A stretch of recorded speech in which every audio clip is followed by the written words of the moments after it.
Paramashivoham. Om Nithyananda Paramashivoham. Om Nithyananda Paramashivoham. Om Nithyananda Paramashivoham. Om Nithyananda Paramashivoham. Om Nithyananda Paramashivoham. Om Nithyananda Paramashivoham.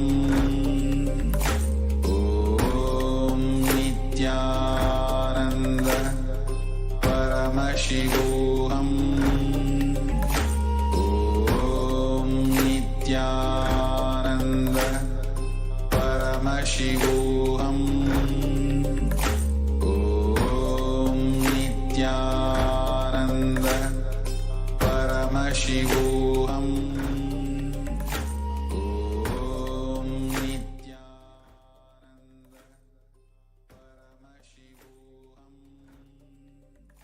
Om Nithyananda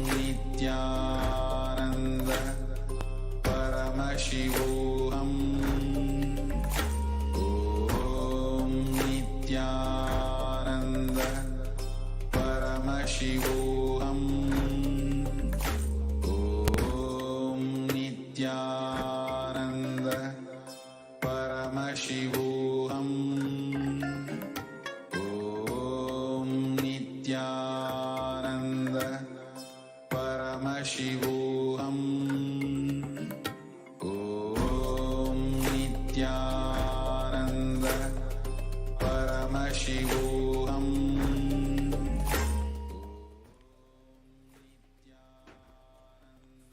Nithyanam, everybody, welcome back. So now it's time that we enter into the next session, which is going to be the power manifestation.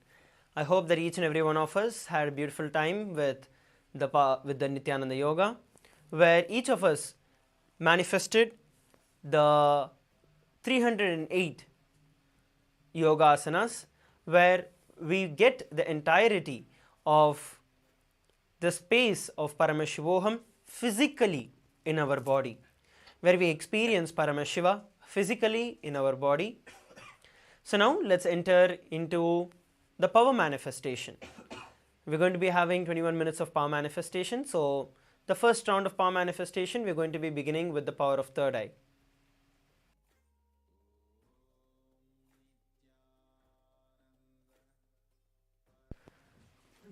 So now let's enter into the power manifestation. Please sit straight. Please come and settle down. Some of you are missing from the camera. Please come and be seated.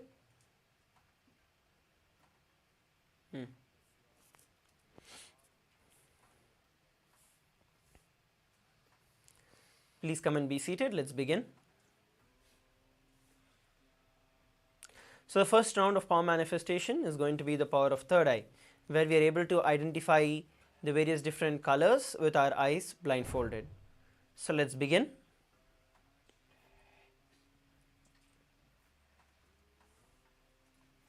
Please get yourself a pen and a paper. Please get yourself your eye bands and come and be seated.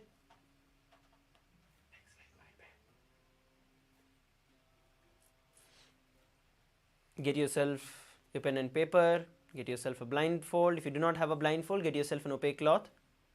Please get it and come and be seated.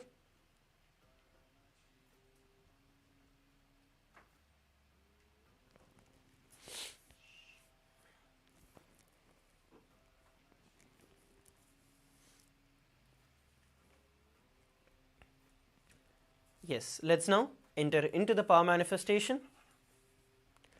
We're going to be looking at the scriptural reference for this power of third eye. Paramashiva reveals about this power in the Vijnana Bhairava Tantra, Sutra 34, Dharana 11. Kapalantarmano nisya tishtanmilita lochanaha kramena manaso dadyat lakshaye lakshya uttamam. So this is the Shastra Pramana, the scriptural reference for this power of third eye, where Paramashiva himself reveals how this science of third eye reading can be manifested. So now let's enter into the power manifestation. Please get ready. We're going to be identifying the colors. I request every one of you to please put on your blindfolds. Please put on your blindfolds and be seated.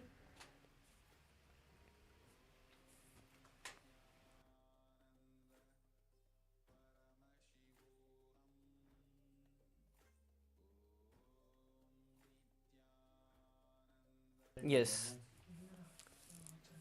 Please put on your blindfold.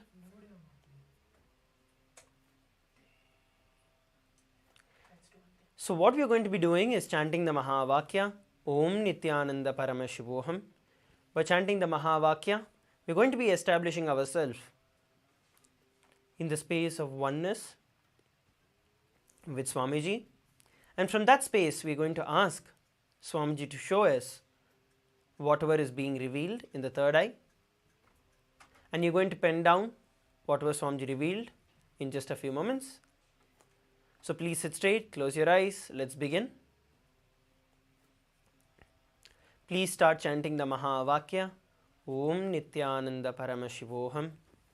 And let's start. Please start verbalizing whatever Swamiji is showing you. Please begin.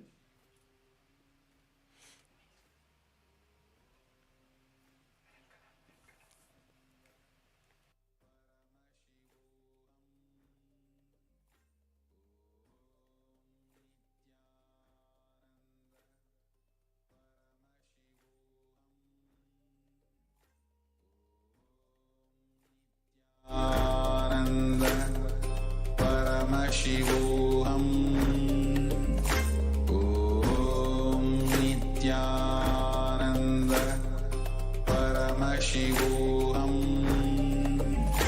Om Nithyananda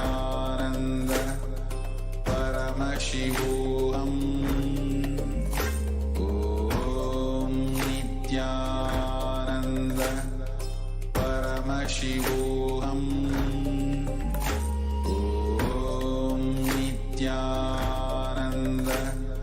Paramashivoham.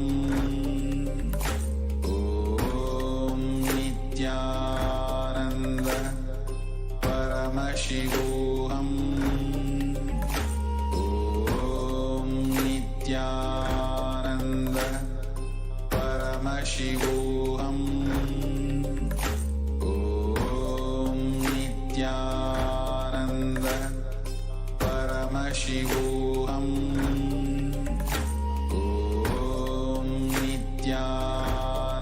Chant the Mahavakya intensely and verbalize whatever color you're able to see. We have a few more moments. Just ask Swamiji to show you, and whatever Swamiji is showing you, don't worry whether it is, you feel you're guessing it or you're not, you're having some doubts. Don't worry about that. Just verbalize whatever you're able to see. We have a few more moments before we verify the answer.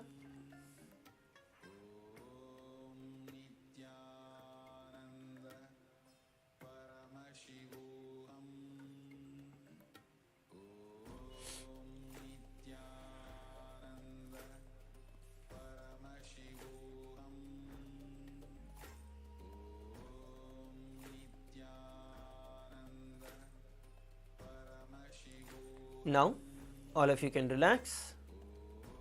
Please relax and slowly open your eyes.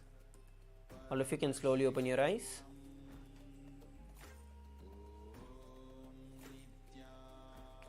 So now what you're going to be doing is you're going to be putting in the chat the answers that were revealed to you by Swamiji. So please start posting in the chat.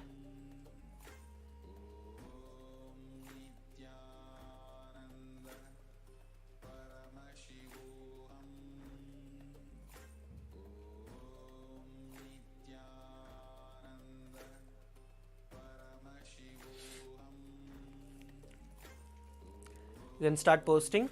Please start posting. It can be multiple different things that Swamiji showed you. You do not have to restrict yourself to just one or two things. Whatever Swamiji showed you, just pen down as it is and post it. We're going to be verifying the answer in just a few moments from now. Yes, we have Daniel sharing purple. Let's keep going on. Rest of you can also share. Singaravelu is sharing blue color. Okay. Rest of you can also put. We're going to be verifying the answer shortly.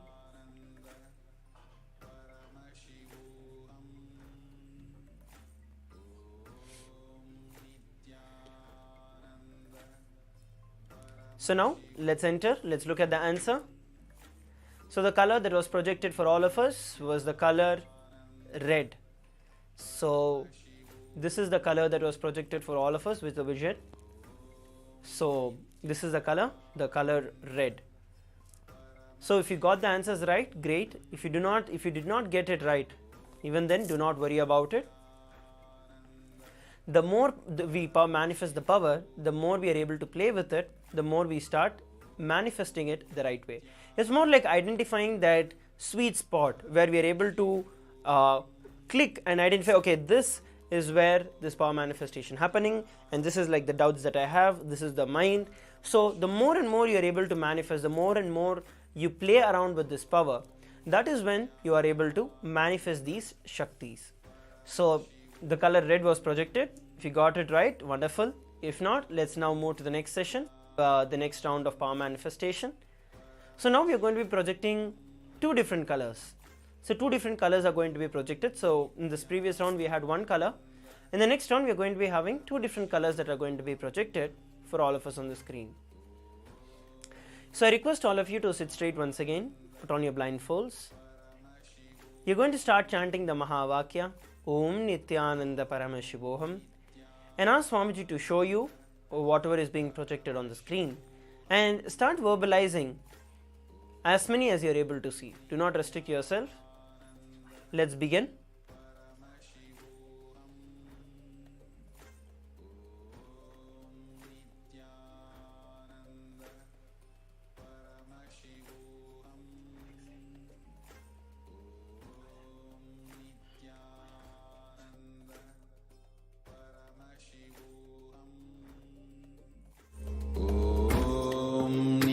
Nithyananda Paramashivoham.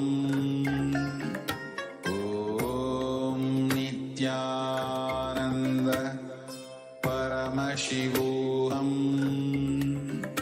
Om Nithyananda Paramashivoham. Om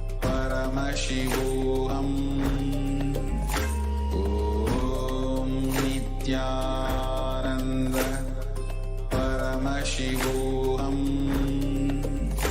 Om Nithyananda Paramashivoham.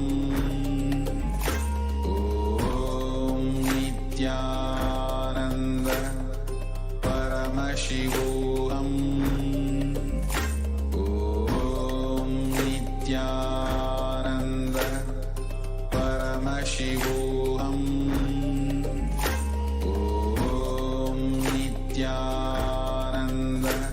Nithyananda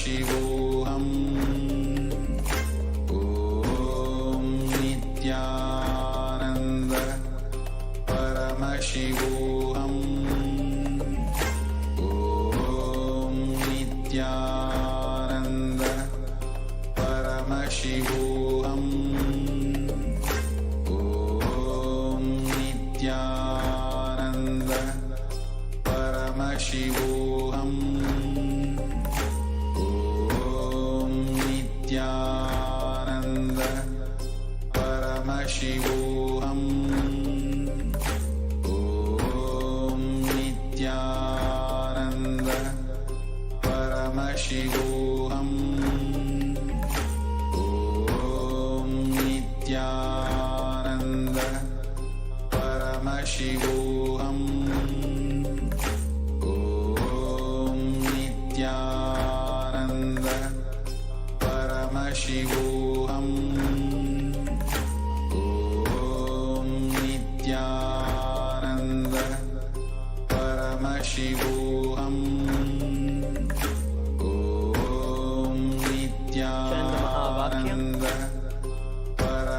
And now, slowly, every one of you can open your eyes and start posting in the Zoom chat. Whatever were the colors that Swamiji showed you, please start posting it in the Zoom chat. Please take a few moments to do it.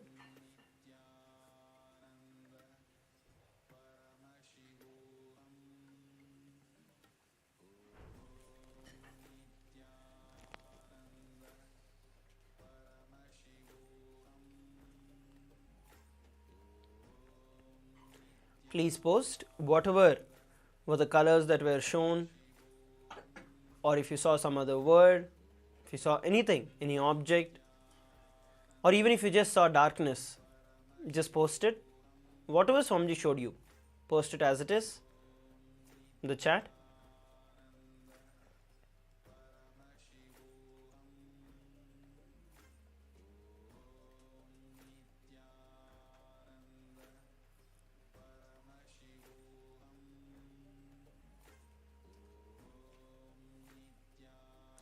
In just a few moments, we're going to be looking at the answer. So please take a few moments to post it. Daniel is sharing that he saw the word blue. Okay. Yes, how about others? Singaruvelu is sharing white. Okay. Anyone else? Please go ahead, you can post it.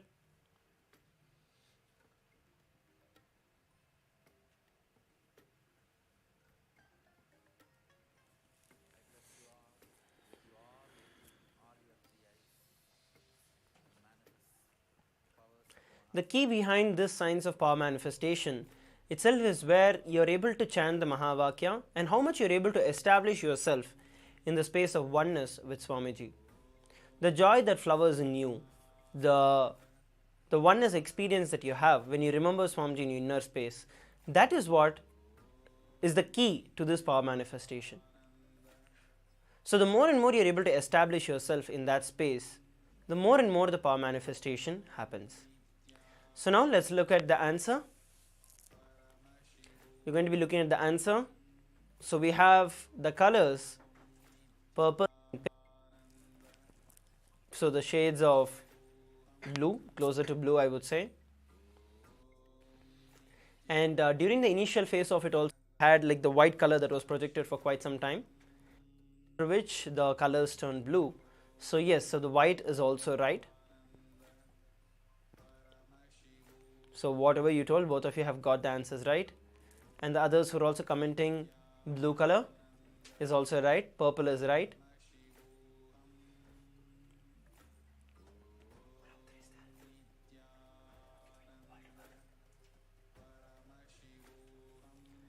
Yes. So now please take a few moments, go ahead, share your experience of this power manifestation on the Facebook, on other social media platforms. We are going to be having multiple rounds of power manifestation.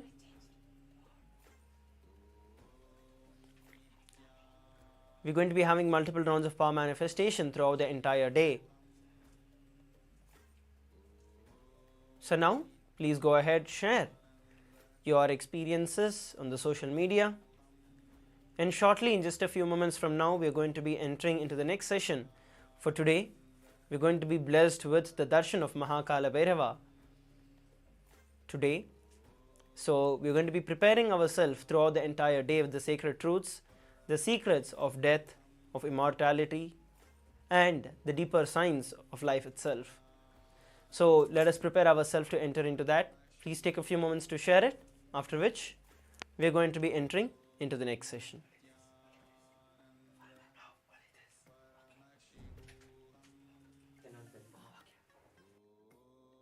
Nithyananda Paramashivoham. Om Nithyananda Paramashivoham. Om Nithyananda Paramashivoham. Om Nithyananda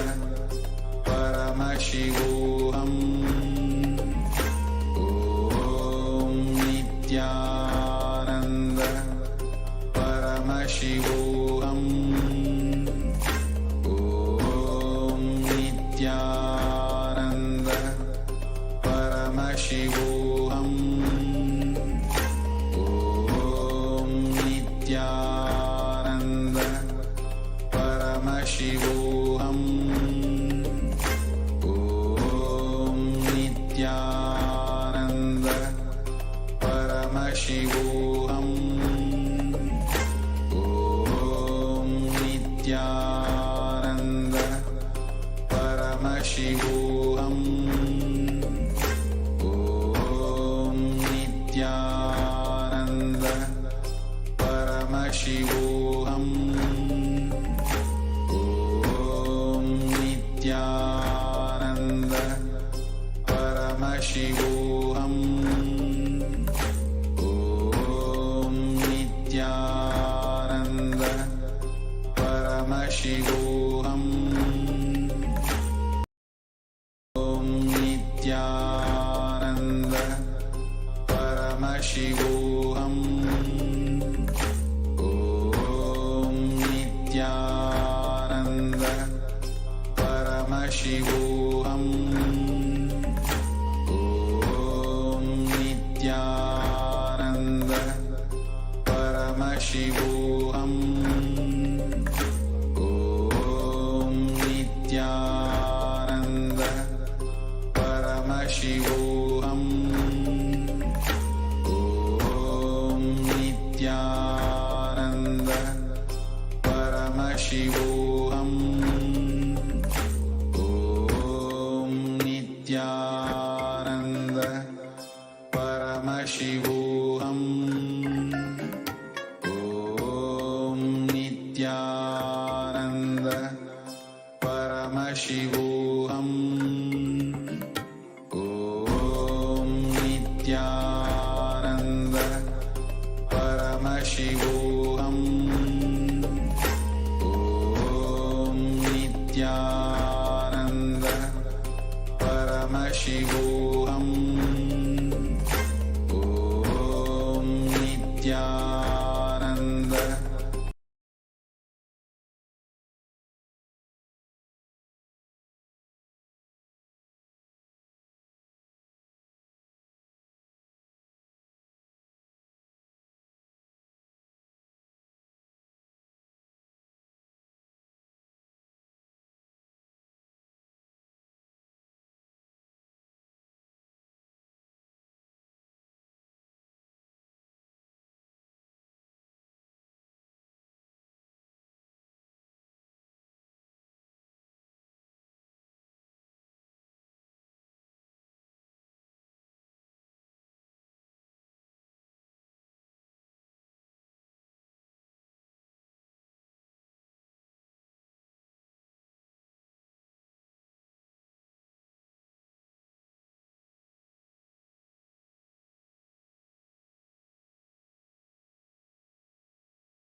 अतीतं गगनसदृशं तत्त्वमस्याधिलक्ष्यम् एकं नित्यं विमलमचलं सर्वदी साक्षिभूतं भावातीतं त्रिगुणरहितं सद्गुरुं तं Namami. Nithyanandam, everyone. We welcome all the participants and every one of you here today for this very, very special day today. Today we're all having Bhagavan Kala Bhairava Murti as the deity. And we welcome every one of you for day 4 of Paramashivoham program. How are you all doing? Nithyanandam, Ma Donna, Ma Sandy, Ma Zaya, Ma Shangshui. Nithyanandam, there are so many of you, Ma Apple Low, and Ma Eleanor Mayer, Ma Hui Wong, Andreas, Ma Andreas, Hui Nu Wong, Ma Devika Rani, Nithyanandam, Ma Hedi Shlak. Okay, welcome to your day 4 of Paramashivoham. We welcome all the Sarvajñapita Kartas, all the Sarvajñapita manifestors sitting with us in Rajasabha room, Ma Prema Tavasi, Ma Jyotikonda, Ma Nitya Naresha, Ma Yuchen, and Ma Jnana Pradata. We welcome every one of you that are here today. I think today is the day which, no matter how many times you attend, you never get bored of it. You can never get bored of it. The science itself is like that. Nityanandam, ma fenci wrong, ma jnana rupini. Nityanandam, I can see you in Chitsabha, the Sarvajñapita Karta Manifestors room. Nityanandam, ma, how are you doing? Are you enjoying the program so far? And I can also see Sarvajñapita Yajaman, ma Nitya Kamakala Rupananda. Nityanandam. Both of you, Ma Jnana Rupini, Ma Kamakala Rupananda, you all also can interact with us in the chat. You can ask your questions. You can share your clicks with us through the program. So if you have any doubts as well, you can ask us. All right. So today is, the subject itself is such that no matter how many times you attend, you will never get bored of it. And especially if you are attending here for the first time, this is going to be a life-changing process for you. And today we all are going to be experiencing the conscious death process, where you come face to face with death. I know the word, especially if you have not done any programs and you're totally new, the word itself would frighten you, right? I mean, almost all of us have been through this phase. Literally, this word, death itself, frightens us. Today, Swamiji is going to be taking us all out of that fear, the fear of death that we carry inside us. And Swamiji is going to be guiding all of us, helping all of us to come out of that fear. Not just fear of losing your body, but also the fear of losing your loved one. Now, what would this in turn make you as? It'll make you so powerful, so loving, so compassionate, and make you come out of your fears, phobias. All the fears that we have, all are rooted in this one fear, the fear of death. Whether it is the fear of losing your body, fear of an accident, fear of losing your identity, at the core of all of this, the fears and phobias are rooted in this one fear, the fear of death. And today, Swamiji is going to be helping all of us to come out of that fear. Not just this, we're also going to be learning about the space of Kala Bhairavoham, the space of Maha Kala Bhairava, the most ferocious and the most compassionate form of Paramashiva. I know it sounds very paradoxical. We're going to be learning about why he is the most compassionate and the most ferocious form. And we are also going to be learning the secret of how to manifest that space of Kala Bhairavoham. As I am Maha Kala Bhairava through each one of us. And we are also going to be awakening the power of Akashic reading in us. What is Akashic reading? Whatever has happened, happening, and yet to happen. All these three are already recorded in space. We call it as cosmic archives. Everything that has happened, happening, and yet to happen. All these are recorded in the cosmic archives. The key to which is held by Bhagavan Mahakala. And Swamiji, as an avatar, can transmit that Shakti to each of us. And already successfully, there are many initiated Akashic readers who have been able to access these files. I mean, only with the view access though, not with the edit access, because the edit access is only with the avatar. And we are going to learn about this Akashic reading and awaken that power within us and we're also going to awaken the ability to handle large information. That is why the very first session is about Maharloka, where the Akashic records, the cosmic archives are stored, and we get the ability to access these Akashic records, the key to your future. And we are also going to be learning and understanding what is this Maharloka all about, and how can you reach Maharloka? What does it mean to handle large information? Ready? Shall we all delve into this subject now? And today's subject is going to be one of the most mystical, mysterious aspects. So it's very important that we all understood, and it's very important that we all understand and we all prepare ourselves for it. So get ready. Today is going to be an amazing day for all of you. So I'd like to just tell that just get ready to have a blast. Yes, and all the participants that are here. See, especially if you have your parents and your older relatives, please bring them, because this is the most important way or the best way anyone can prepare themselves for living their life. So I request every one of you, all the participants, to please reach out and make sure you're inviting all your friends and family members as well.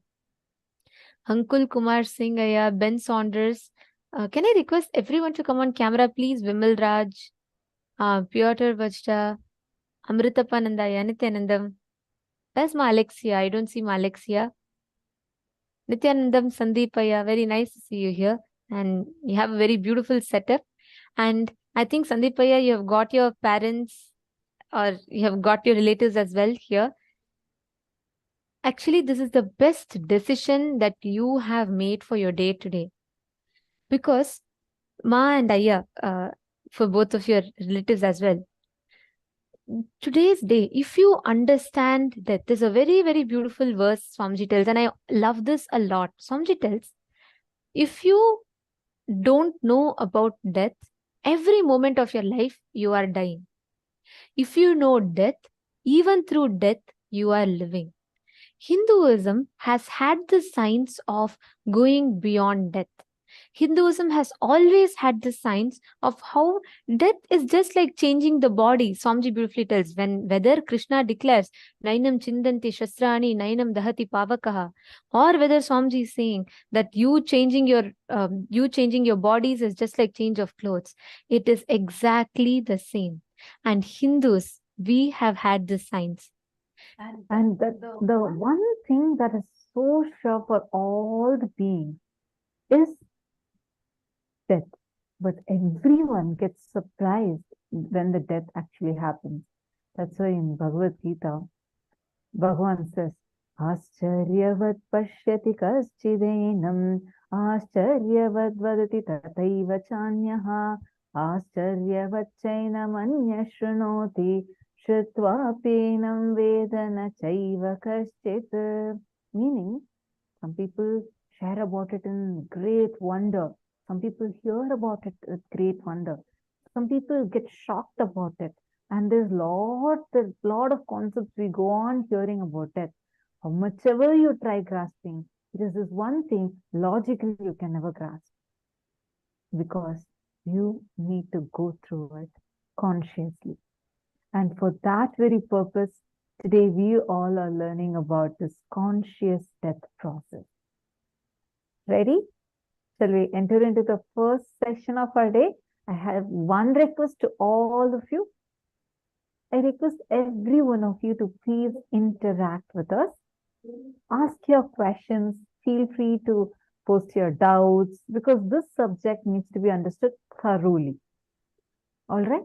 If you want to invite anyone to be here with you today, because this is the best gift you can give to them, understand anyone that goes through the conscious death process, when they leave their body, they will not have any pain. Their body will not even smell. Normally, when any human leaves their body, when they die, the body starts smelling, right? But when you are initiated by Swamiji and you have gone through the conscious death process, your body will not smell after the death, and you will have the most painless death. It's a very powerful process. If you want to invite your friends, family members, you can immediately invite them. And do note, till now in the last previous seasons of Paramashivoham level 3 or Mahaparamashivoham program, you would have only done the conscious death process. This time though, we are having the Kala Bhairavoham initiation too, which would be making you come out of all types of pains and suffering with a ferocious declaration. So make sure you invite all your friends and get them here as soon as possible. All right. So now let's enter into the very first session of our day, where we are going to be learning about Maharloka, the largest loka of the universe with access to all the knowledge of cosmos.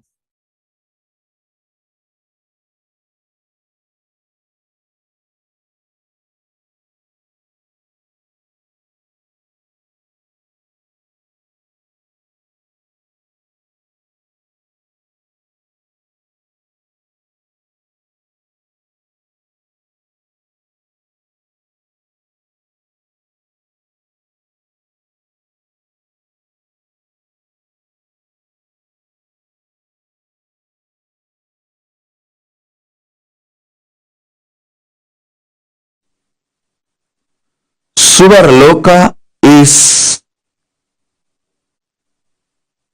like absolute peace and joy and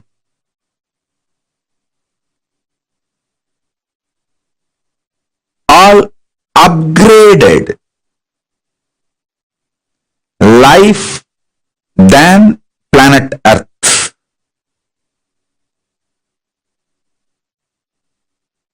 Maharloka is much higher than Suvarloka. Higher level beings go there. When I utter the word higher level beings, don't have self-doubt, self-hatred, self-denial. Whether you are qualified, are you higher level being? Please be very clear.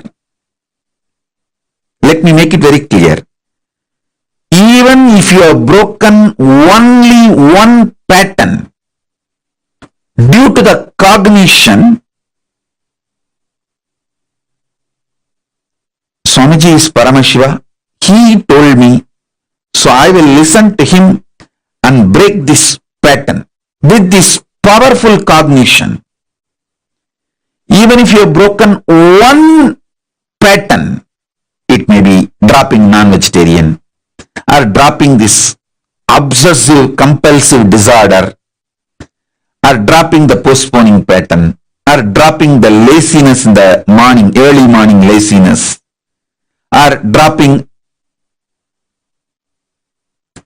your shyness, dropping your fear to speak in public, even any one pattern, if you have dropped, cognizing my Paramashivatva, because Swamiji is Paramashiva, I should listen to him than to my patterns. With this cognition, even if you broke only one pattern, you are qualified for the initiation. You are qualified to be airlifted, conscious lifted to higher lokas. You are qualified to be fueled, empowered with the Tejas, Ojas and Kundalini Shakti to get into the Swargaloka, Maharloka, Janaloka, Tapaloka, Brahmaloka, Kailasa itself, Mahakailasa itself. Above the Brahmaloka is Parandama, Vaikunta. Then above the Vaikuntha is the space where the Kailasa, and above the Kailasa, Mahakailasa exists. So even if you have broken one pattern, you are already initiated. You have qualification to be fueled, empowered, awakened with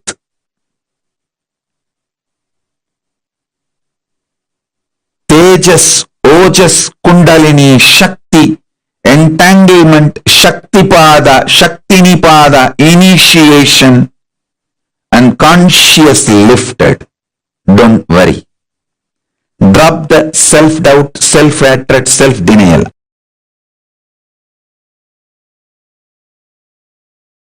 Oh, listen.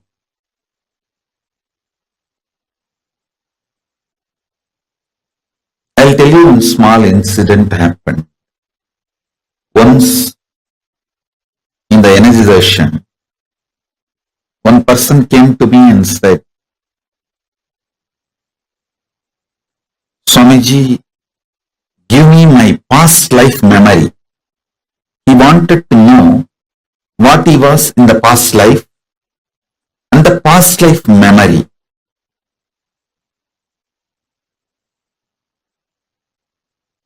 He has attended a meditation class, so end of the class, those days the physical energization. So it was a physical hug.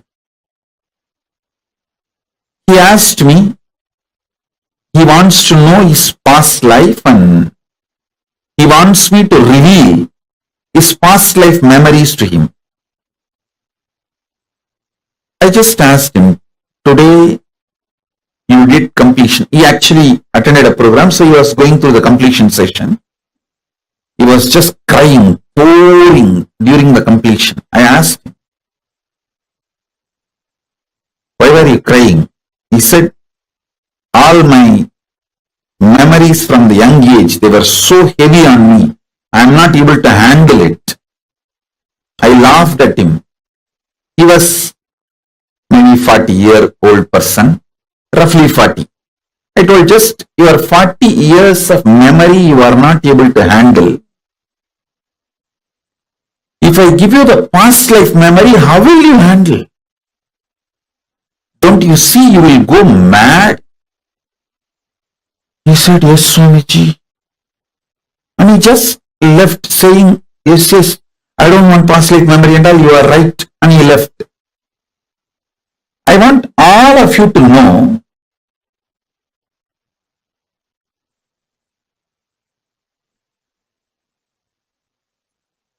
what he did is wrong. Listen carefully.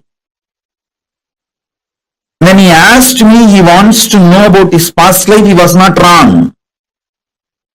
But when I told him, will you be able to handle that memory? And he gave up, is wrong. He should have asked me, Swamiji, tell me how I can handle the large memory. Listen. Ability to handle large information without getting personally attached to it is Chitta Suddhi. Means purity of mind, memory. Purity of the mind takes you to Maharloka and opens up the Akashic records immediately.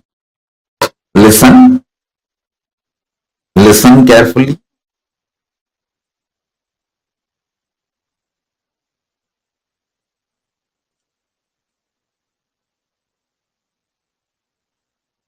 I am not teaching you any self-development shit. No, I don't believe in that.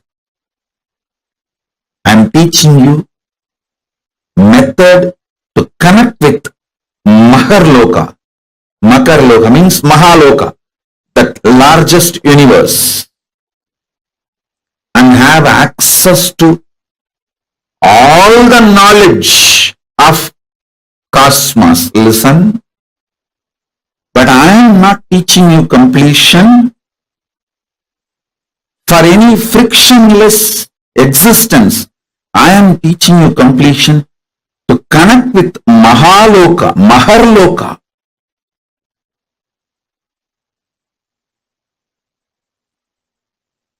To have access to Akashic records.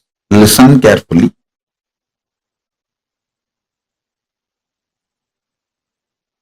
Understand?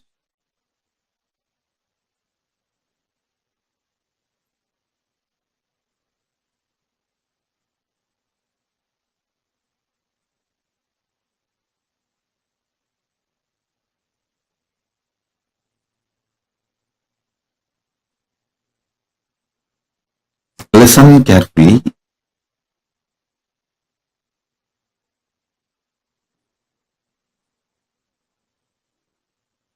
Handling large amount of material information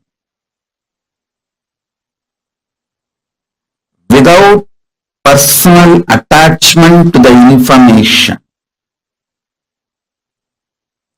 is Chitta Suddhi.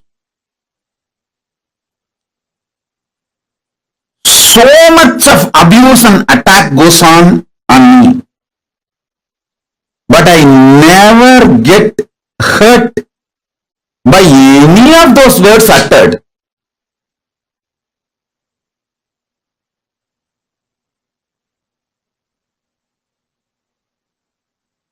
So much people praise me. Oh, you are Paramashiva, you are this, you are that.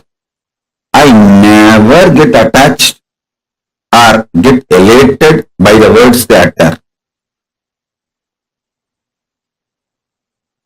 I simply see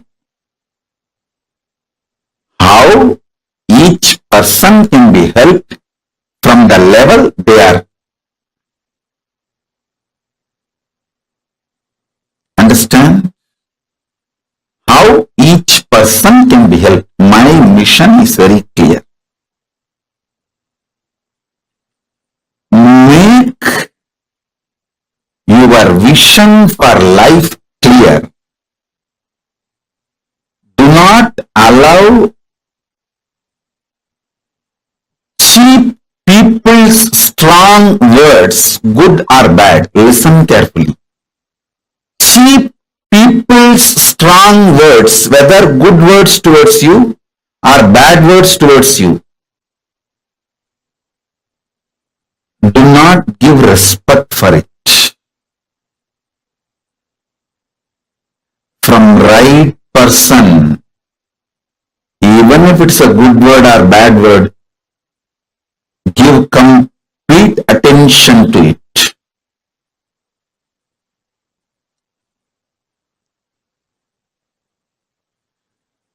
Let me repeat. Ability to handle large memory. This comes by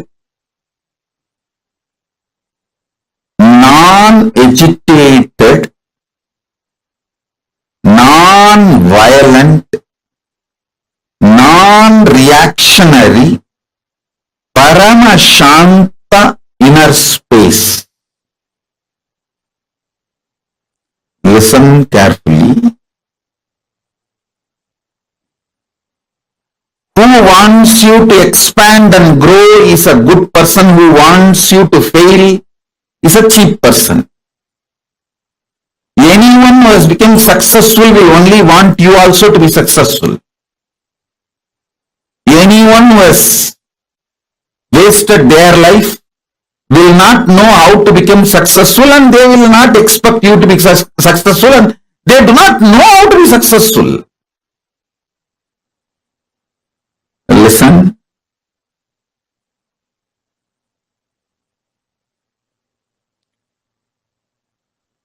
More and more peace inside you, more and more more past memories will be awakened. More and more peace inside you, more and more Akashic records will be opened. More and more peace inside you, more and more Maharloka will open. All of you take only one decision. Every day your sleeping time should be the time for deep completion. See, before falling asleep, if you develop the habit of doing completion for 20 minutes, 30 minutes, till you fall asleep. Even if you are tossing on the bed, just practice completion, do completion. Your breathing will be aligned towards deep sleep and you will fall asleep. If you do completion and fall asleep, the peace inside you will become like a, how the ice becomes intense spatika. Same way the peace inside you will become paramashanta. Listen. Ice. For a long time, if it was not disturbed, if it did not melt down, it will get solidified and that becomes spatika. Ice added with a quality of carbon becomes spatika linga, spatika stone. If you received Atma Linga, you will know that is spatika actually. Spatika is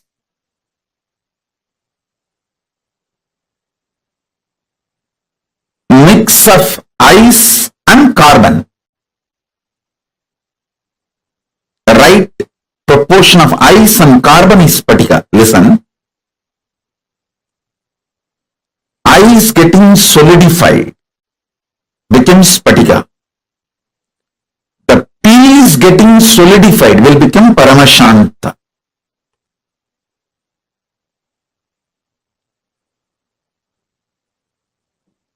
One of the greatest achievement human beings should do in their life is this paramashanta.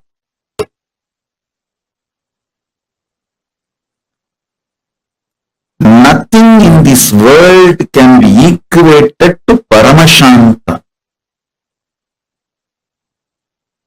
Other times you can do completion, but before going to sleep, it should be compulsory, so that the peace gets solidified inside you, like it becomes a rock of peace on which you can stand forever.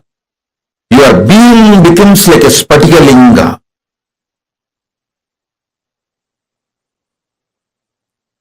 Now whatever I introduced about Akashic records and Maharloka, please type. Then I will take you to the next step. Oh, listen. I will repeat again. Listen. Whenever the memories come up in you, when you get personally attached to it, you flare up. One bad word uttered by your father or mother or uncle 10 years before, still you flare up and suffer for it. Listen carefully. One disrespect done to you 20 years before in some friends meeting or family gathering, even now you remember and flare up. This is what I call getting personally attached to memories. I'll tell you one story. When you hear somebody else got disrespected, you don't flare up. But when you feel people who are your own or you are disrespected, you just flare up.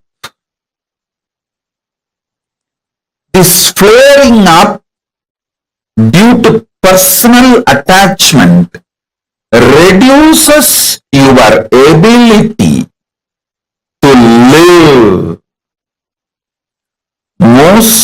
Listen carefully. Your freedom is not your ability to physically travel where you want. Your freedom is your ability to mentally travel freely without getting agitated by your inner violence and personal attachment with memories. Listen. This is the right definition of freedom. Freedom means your ability to travel freely, mentally, without getting agitated, suffocated,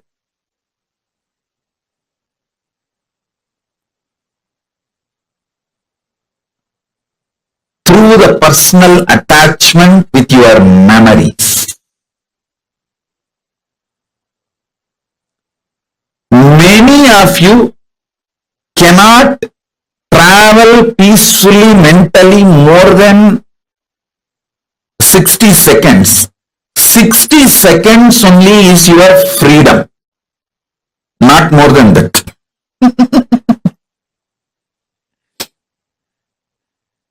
How many of you are understanding what I am saying? 60 seconds is your maximum freedom. Actually, the freedom should not be calculated in the length, but it should be calculated in the time. Freedom should not be calculated in meter, kilometer, unit. It should be calculated in the second, millisecond, minute unit.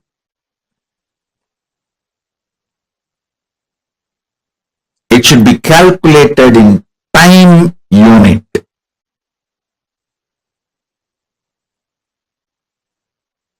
How many of you understand this?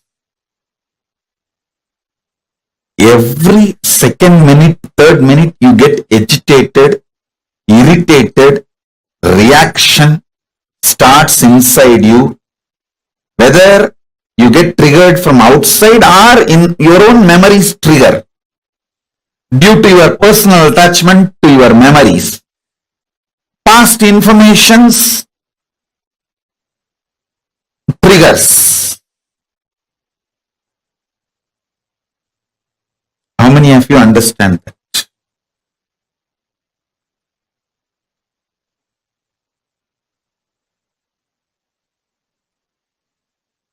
Now,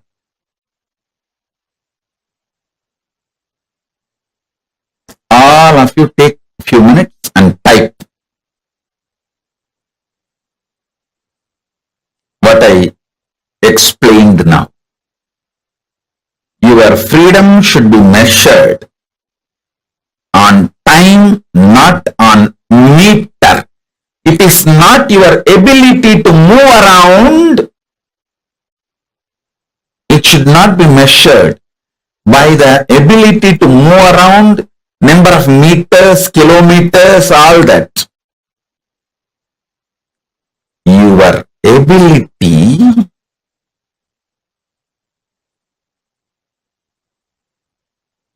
to move the world around, to move the things around you is the freedom. I don't move even out of the room I am staying, but I move the whole world.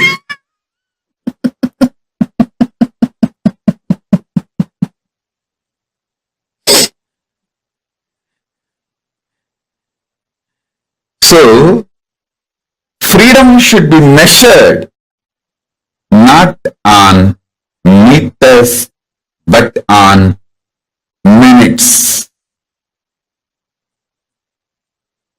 The whole shift need to happen about measuring the freedom.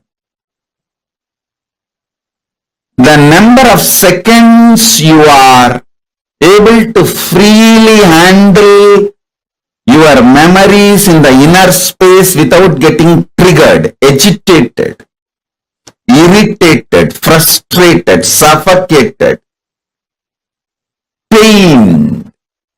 That many seconds you are free. Freedom should be measured on seconds, not on meters. Not on meters, but on minutes. You are all measuring the freedom based on the meter. How many states you can travel? You are free to travel. How many countries you are free to travel? How you call that as a freedom?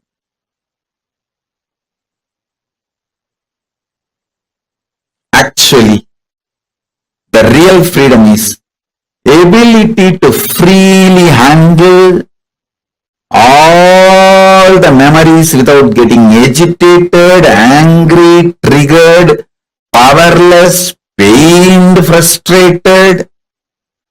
That's exactly, precisely freedom. Listen. All of you now sit casually. See, actually switch on the timer. If you have watch or timer, switch it on. Sit casually and see how many seconds you are able to sit without getting irritated or agitated by some memory, something inside, without getting powerless. See, powerlessness, pain, agitation, irritation, without having any of the trigger, reaction. How many seconds you are able to sit, just see. And then put your timing now. Put your freedom minute, the freedom unit in minute. Let's see. Let's measure each one's freedom. If you understand what I am saying, this freedom, then you will be able to understand the Pusalar Nayanar story. The great Nayanar who built Shiva temple in his inner space, for which Paramashiva attended, rejecting the stone temple built outside by the king of Pallava Vamsa. Pallava king built a huge stone temple.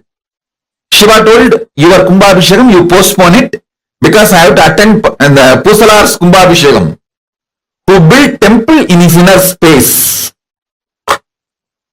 If you understand this concept of freedom based on minute and Pusalar Nayanar story, you will be able to understand very well why Paramashiva decided to go to Pusalar Nayanar's inner temple.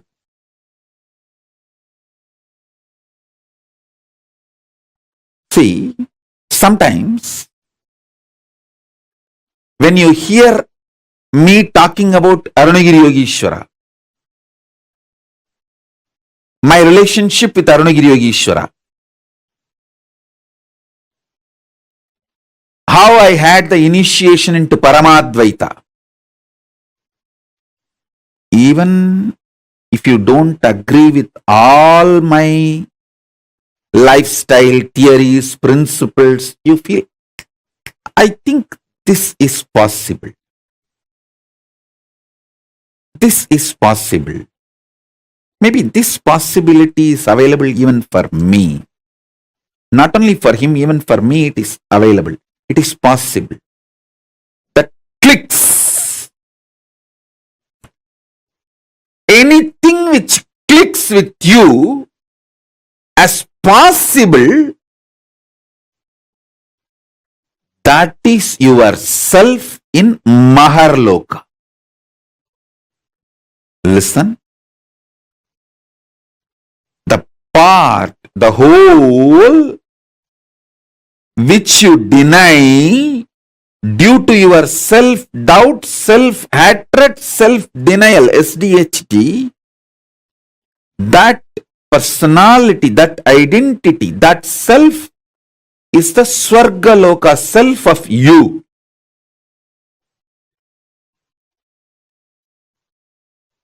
When I describe my higher possibilities, if it clicks with you, I feel this is possible even for me.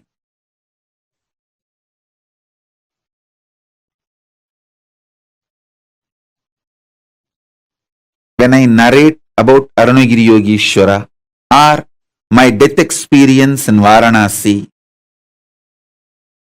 or my enlightenment experience in Arunachala or my experience of feeding Ganapati, how many of you feel, this is possible even for me? I don't think he is lying there. He may be doing many things which I may understand, may not understand, but he is not lying there and he is not telling lies. This possibility exists. Even I feel it is possible for me. How many of you click with those possibilities? Raise your hand. If it clicks with you, that personality, that self of you, which clicks with the higher possibility, is your identity, your self in Maharloka, Mahaloka.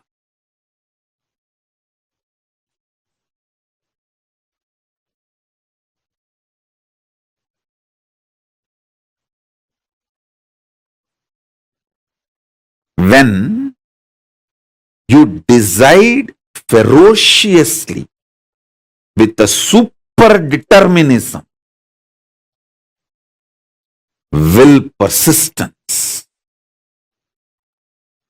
to face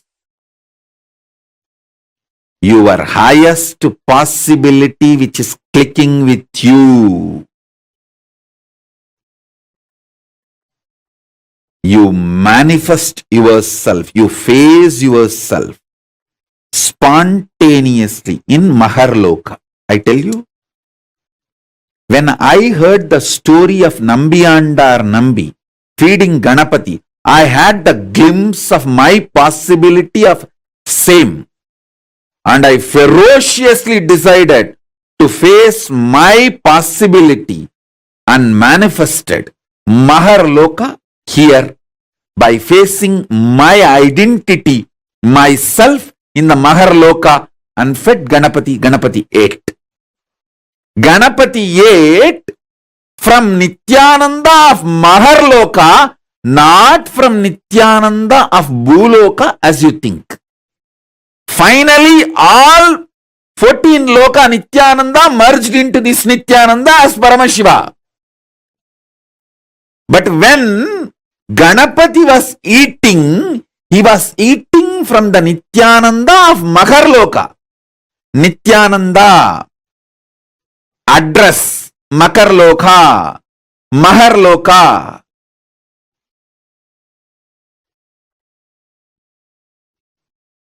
Nithyananda who stays in Mahaloka, from his hand Ganapati ate. Not the Nithyananda whose ration card address is Bhuloka. The beauty is that Tiruvannamalai is such an amazing cosmic airport. You can just beautifully slip, go up, come down very smoothly. The whole ecosystem's chemistry is that.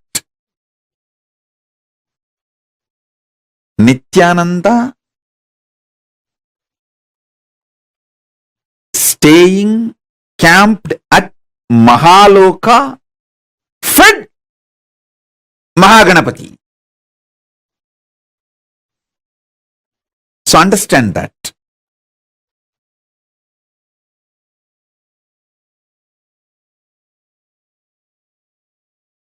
At the age of 3, when I tried to connect with him, I did not have a formal initiation. I heard the story of Ganapati eating food of Nambiyandar Nambi from one great Saiva Siddhanta preacher, Sri Selvakanapati. And one word which he uttered just got stuck in my inner space. That Nambiyandar Nambi calls Ganapati, Mahaganapati Paramborule.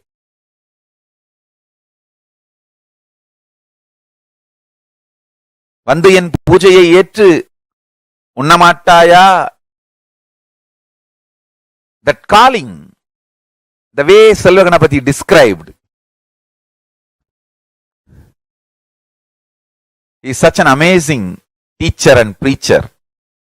The way he described, Mahaganapati Paramborule, that word just stuck in my heart. I came home and started doing the same. Of course, I did all my drama with Ganapati. I had many days playing with him, and it is not that day one he immediately ate. All that is different. All that I have described detailed 3-4 times in earlier satsangs. Please watch those satsangs to know the whole story.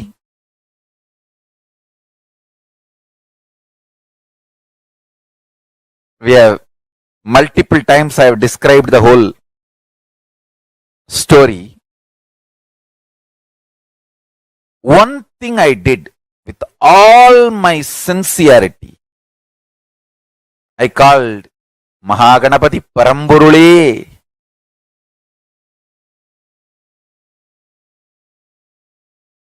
To come and have prasadam, nivedyam. Understand?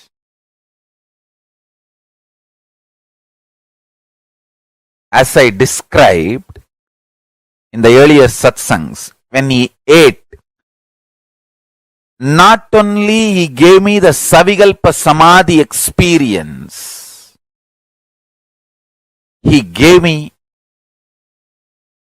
such powerful experience of Nityatva. He opened the doors of Nityatva for me.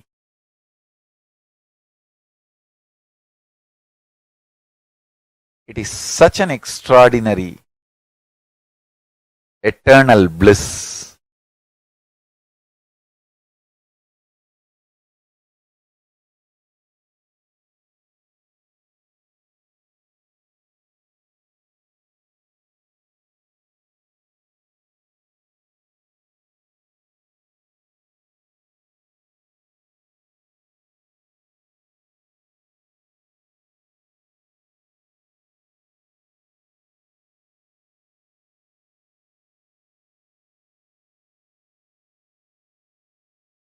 Listen.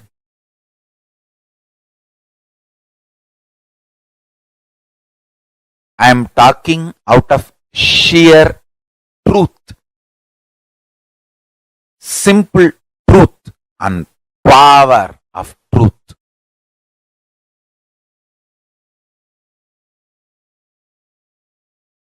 Nityatva dimension exists. Mahaganapati will open the dimension for all of us.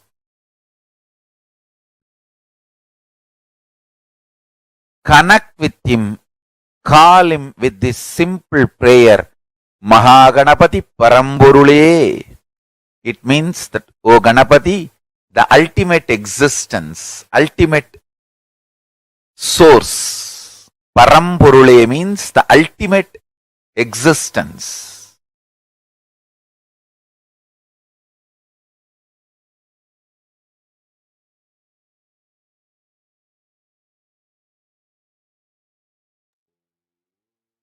So beautifully Swamiji explained about how with will persistence, when you decide the strong decision in your inner space, your decision to expand your inner space accommodates a large amount of information in you. Your resistance to expand your inner space, your resistance to store large amount of memory in you is nothing but your resistance to expand your own consciousness, expand your inner space. What did you all understand from this session? What did you all understand as Maharloka? Can I request everyone to please share? What did you understand as Maharloka? Come on, all the participants that are here sitting with us now, I request every single one of you to take a few minutes and post. What did you understand when Swamiji is saying Maharloka? What did you understand by that? Did you all understand the explanations Swamiji gave about how a participant, and he asked Swamiji what his past life was, and the revelation Swamiji gave to us from that? How him saying that, okay, you know what, if I don't know, then maybe I can't handle large information. Can I request all the participants, come on, please type and post it here in the chat. Vigyan Chapainaya and Nitya Bhaktaya, Sunitikanandaya and Sandeepaya. Can I request all of you take a few minutes and post in the chat, what have you understood so far?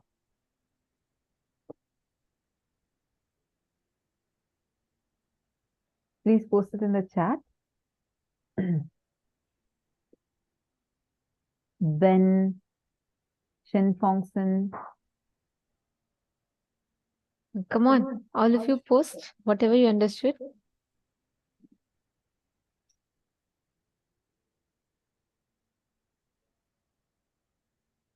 Please type what you have understood so far and post it here in the chat.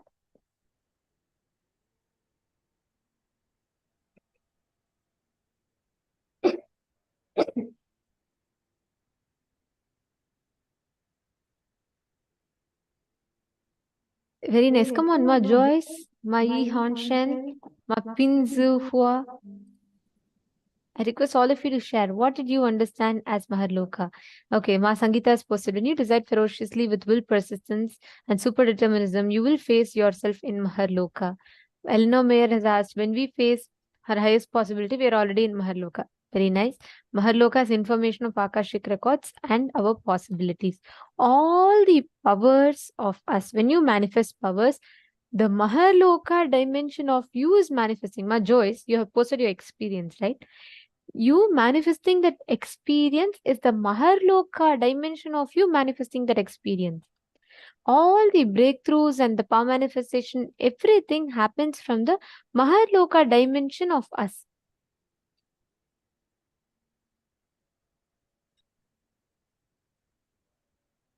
So you have to raise in completion to get there. That's right, Ma Sonia Rao. Swamiji told, right, when you bring that tremendous completion and unclutching in you, your ability to digest large amount of information happens. Just when you decide with will, persistence, and determinism that yes, I am not going to give up, I'm not going to struggle with handling large amount of information. If you just decide and do it, that is enough. That's all.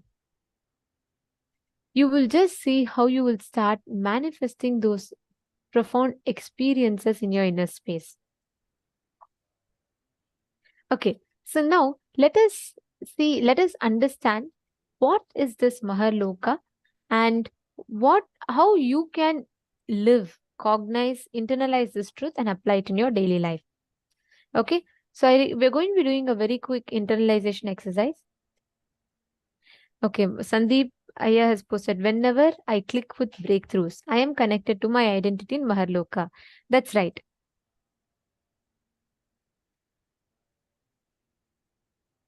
Begin Champagne has posted, in Maharloka, you are free from STHD. That's right. And also Maharloka is where the large amount of information is stored inside of you without any resistance. And I'll share one very beautiful incident. So there was once when Swamiji is physically in Bangalore, right, Bidadi, Swamiji will every day go to rounds. So we all know, all those who are residing in Adinam, everyone will know, if it is morning, the moment earliest, like to rise will be Swamiji. Swamiji will be the first person. He'll morning he'll start early in the morning. He'll go rounds and he'll go department by department, and Swamiji will be first hand checking what is happening, whether whether people are getting the food, whether the library is functioning properly, is it maintained properly.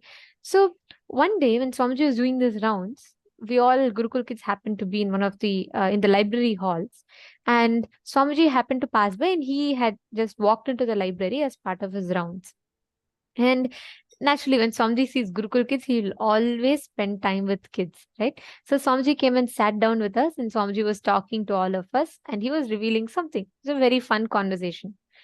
And in between, Swamiji had called the librarian, and Swamiji said, "Can you get this book?" Swamiji mentioned a particular book, and Swamiji said, "It talks about this subject. Can you get this book?" So these libraries will have like these rows of shelves with books, orange color shelves with complete books in it fully on both sides. So the librarian said, "Yes, Swamiji, I'll look for it and get it." Okay, he goes to look for it. 10 minutes passes, 15 minutes pass by, 20, 30 minutes. It's almost an hour, and still this librarian and a team of sannyasis have not returned. It's not just the librarian, along with him, a group of sannyasis went. And Swamiji, like, he's talking to us and he keeps asking in between, is the book there? Is the book there? And then they're like, yes, Swamiji, we're almost getting it. Then Swamiji asked finally, what is the problem? Then they said, Swamiji, I don't know where that book is. And that book is not there. Then Swamiji just laughed and Swamiji said, is this all the problem? Then the librarian was like, Swamiji, I know thoroughly the whole library. I am here the full day. I'm not able to find it. Then he even started having a doubt if that book even exists. He even started having the question. He started saying that maybe the book does not even exist here in the library at all. Like, Swamiji just laughed and Swamiji said, all right. And Swamiji said, you could have told this to me long back.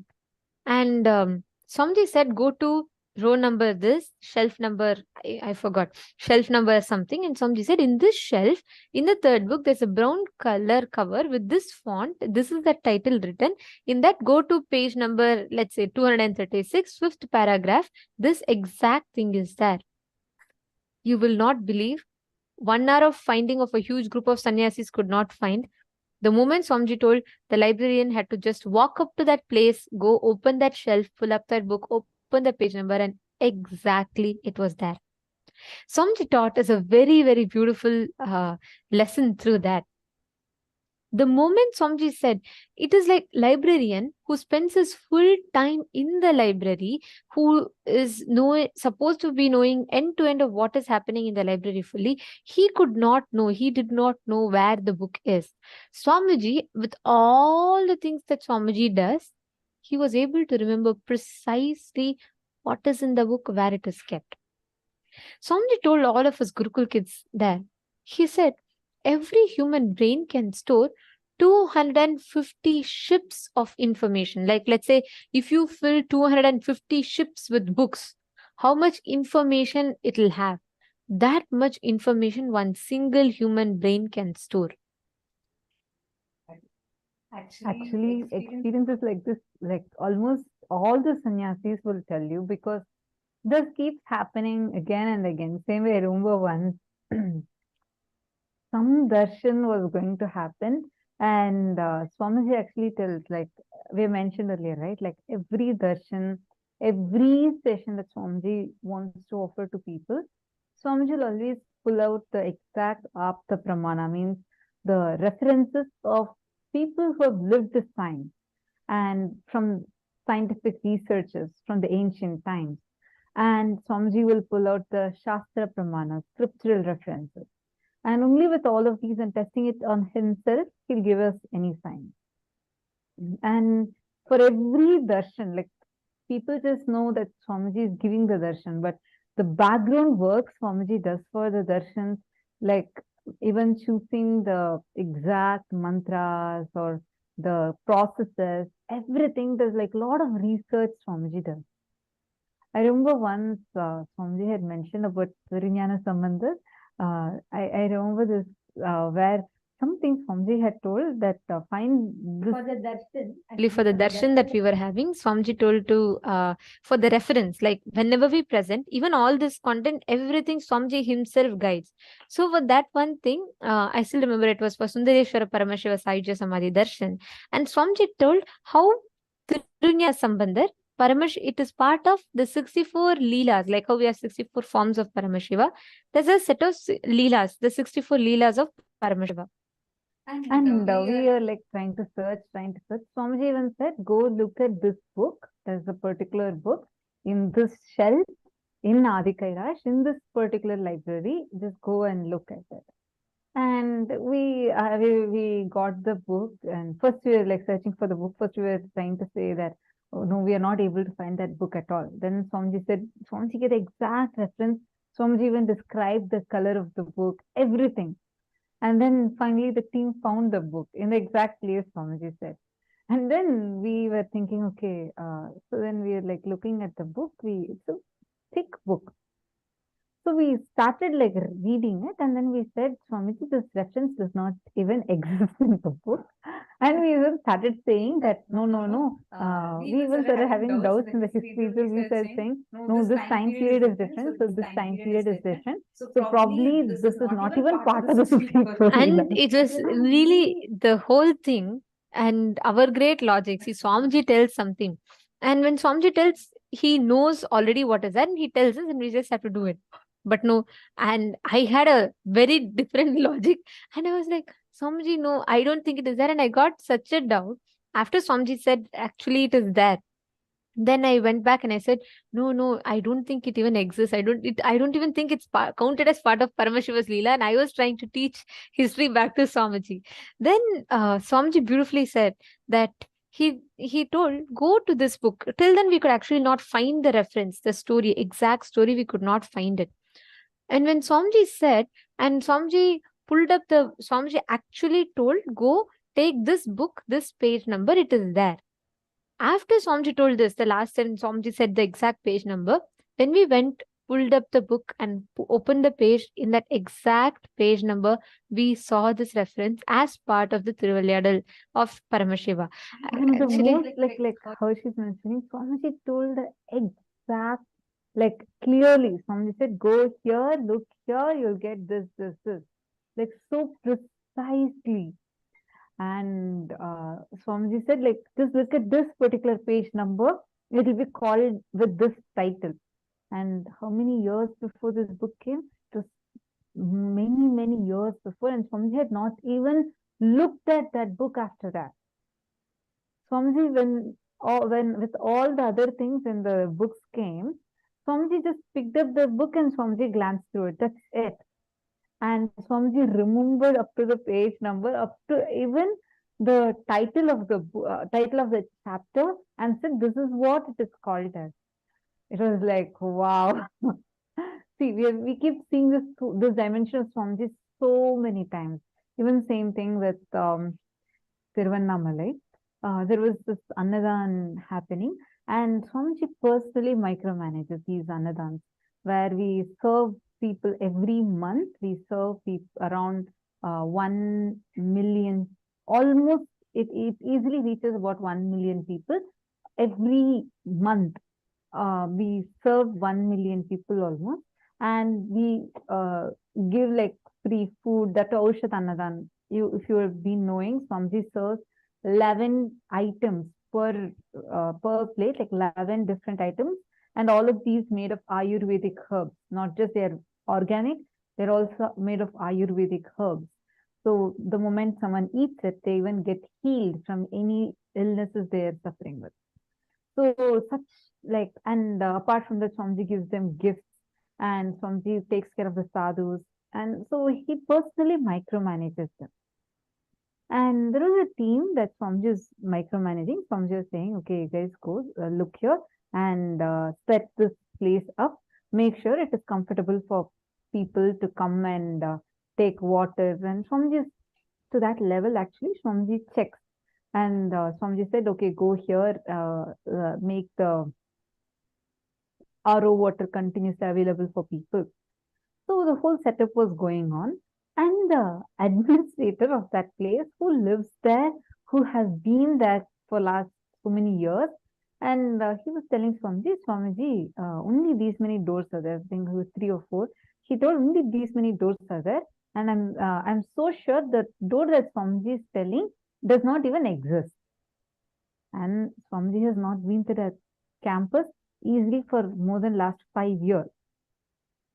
This person administrator is saying, no, Swamiji, I'm very sure this particular door that Swamiji is referring to, I've been to this place every day, that door itself does not exist. Swamiji said, no, go to this place. It's a big campus. So Swamiji said, totally these many windows are there, these many doors are there, and you go and stand in, like Swamiji gave a direction, like northeast kind of a direction. Swamiji said, go stand here and go, there will be a tree like this, and right next to that there is a door. Make sure that door is locked. And this guy, the administrator, he was saying, no, Swamiji. And then Swamiji said, go and check now. He goes and checks exactly like how Swamiji said, it was there. Like the ability to handle the information. God, it's like the memory power that Swamiji has. And remembering to the micro details, Swamiji will know which door has the carving on it, which door is made of chettinad, like the chettinad door. Like it's the kind of memory Swamiji has, the ability to handle large information is just like, wow. This is exactly what will happen to us when we cognize, when we understand and go beyond the signs of, go beyond the fears of death that we all carry. Now, let us all manifest this experience as powers. Listen very carefully. Today, all of us are going to be manifesting the powers of Akashic readings, means ability to see the past, present, and the future. Okay, and now we are all going to be entering into the power manifestation. Can I request every one of you to please bring your Atma Murti and keep the Atma Murti in front of you for the power manifestation? If you have the Atma Murti, please keep the Atma Murti, and if not, I request every one of you to please get the Atma Murti. You can print the Atma Murti. For this particular power manifestation, I request every one of you to have the Atma Murti. And now we will be having Ma Nitya Shambhavananda, who is going to be guiding us through this power manifestation. See, listen very carefully. When you understand, yesterday we all learned about time, the 7 dimensions of time.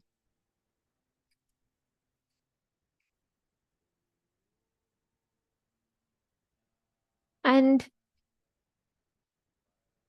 now we're going to be manifesting, today we're going to be manifesting the Akashic readings, your ability to go beyond the time and your ability to manifest the answers, anything pertaining to the past, present or future. See, if you understand this Maharloka correctly, you will understand the science, exactly how this works. You all can see here.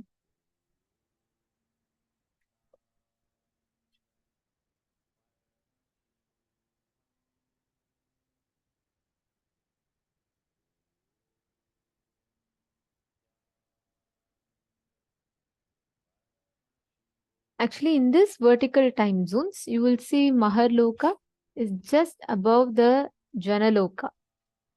And the beings that don't have self-doubt, self-hatred and self-denial will go there. So today, for all of us to access the Akashic reading, you will be awakening, connecting to the Maharloka dimension of you. Even if you have broken only one pattern, if you just understand, Swamiji is Paramashiva, he told me, so I will listen to him and break this pattern. With this one powerful cognition, if you have broken one pattern, you are qualified to enter into Maharloka. How many of you are committing to decide from this moment onwards that with will, persistence and super determinism, you are going to break free from all the agitation, boredom and tiredness that you carry towards any particular aspect of your life? How many of you taking this as a commitment that you're going to operate with will, persistence, and super determinism, and you're not going to entertain any boredom or tiredness? Okay. Now let us all take a few minutes. Please pen down 5 major problems or issues or patterns you're facing in the life, and pen down the powerful cognitions that you're going to apply to break that particular pattern. Take a few minutes. For example, every time you get very irritated for things. So now, every time you have that irritation, you're going to drink a cup of water. That's the way you can break it. Like that, just see every area, five major problems that you have. And just write down the solutions, what you're going to apply for it. Take a few minutes, and right after this, we'll be entering the power manifestation.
Yes.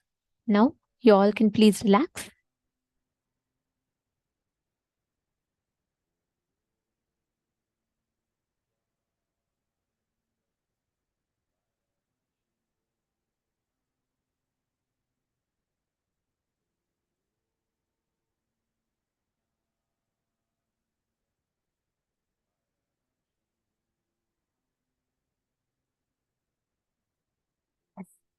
Now all of us are going to be entering into the next session. Let us enter with this decision in your inner space, applying the will persistence, super determinism to break through from any problems. We are going to be entering into the power manifestation session. Today, all of us are going to be manifesting the power of Akashic readings.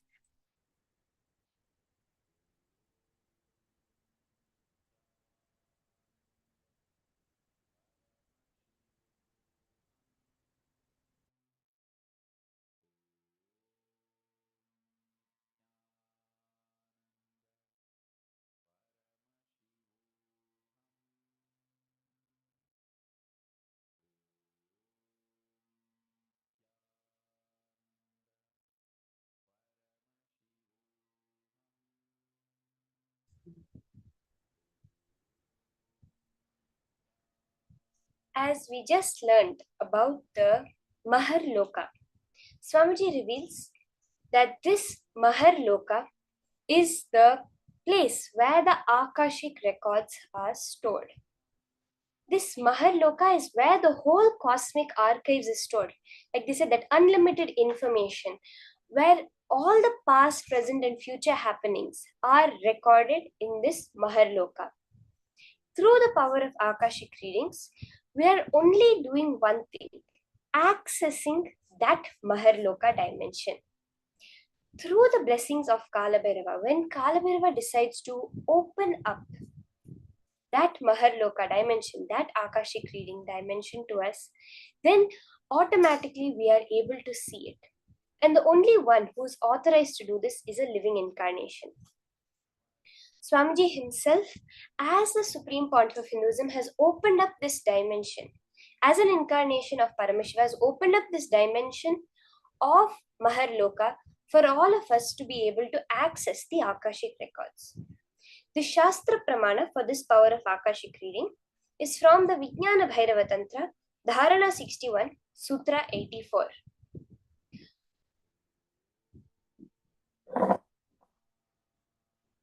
आकाशं विमलं पश्यन् कृत्वा दृष्टिं निरन्तरां स्तब्धात्मा तत्क्षणात् देवी भैरवं वपुराप्नुयात्.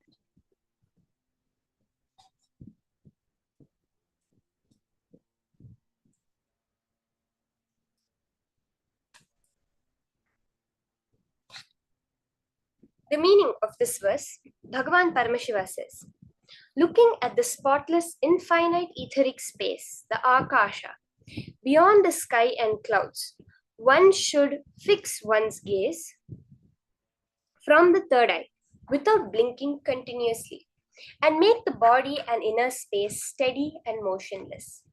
In that very moment, O Devi, one attains the nature and powers of the infinite space, Bhairava.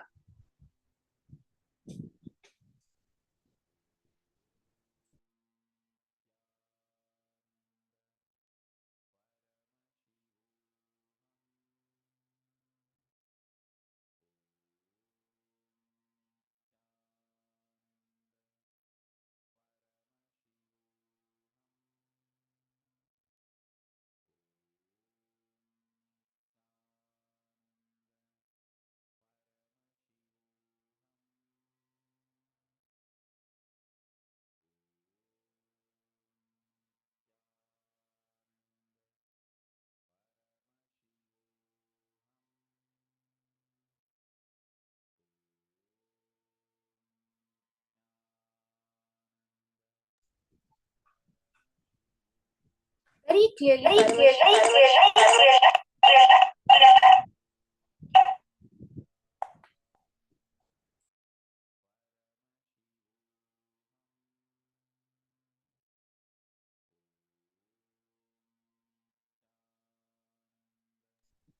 Sorry for the technical glitch. Very clearly, Paramashiva is giving us the signs.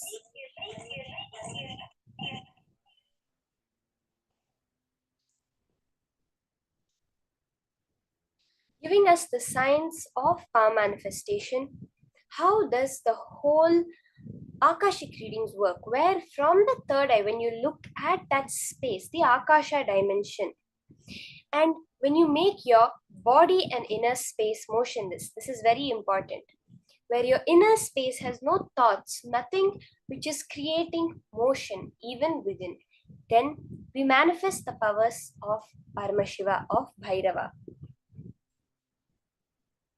The Apta Pramana for this power is where in the Srimad Bhagavatam, Canto 1, Chapter 13, Text 15, it reveals how the great Rishi Maitreya reveals the secret of his birth in human form and the reason of all his suffering to Vidura.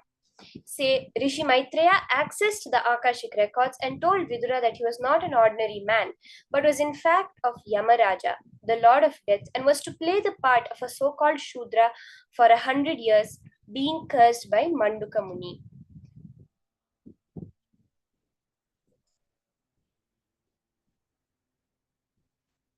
The Atma Pramana for this power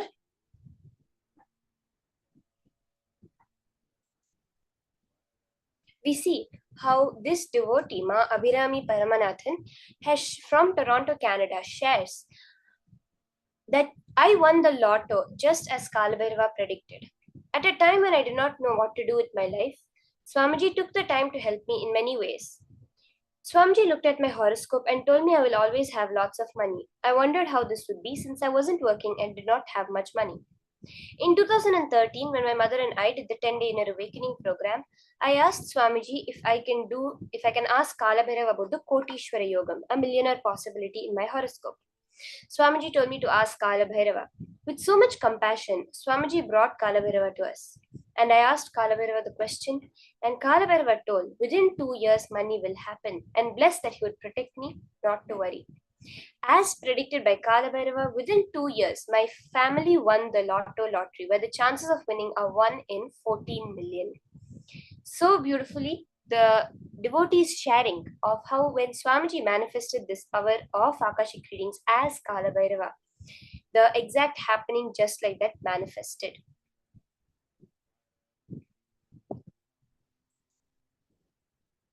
Now, the first round of the power of Akashic readings, we're going to start with identifying the details about an object. We're going to be starting with connecting to a partner. Let's all start with connecting to a partner. We have to understand this power of Akashic readings very clearly. During this power of Akashic readings, it's a much higher level power than all the other powers we would have done until now. Akashic reading power is directly accessing the Akashic records. So when you're doing this power, you're going to keep a Atma Murti, a photograph of Swamiji in front of you. Can I request all the participants to start? Keep an Atma Murti in front of you. A image, a form of Swamiji. On this Atma Murti, you're going to be reading the Akashic records. Very clearly, you're going to see the colors, the images, the words, letters appear in golden letters on the Akashic, on the Atma Murti. This is the Akashic records, where on the Atma Murti, very clearly in golden lines, in golden letters, you will see the answer. This will not be the same as all other power manifestation where you see it in just your inner space. This will be very clearly seen on the Atma Murti, and that is what you're going to share with your partner. So let's take a few minutes and connect to our partner.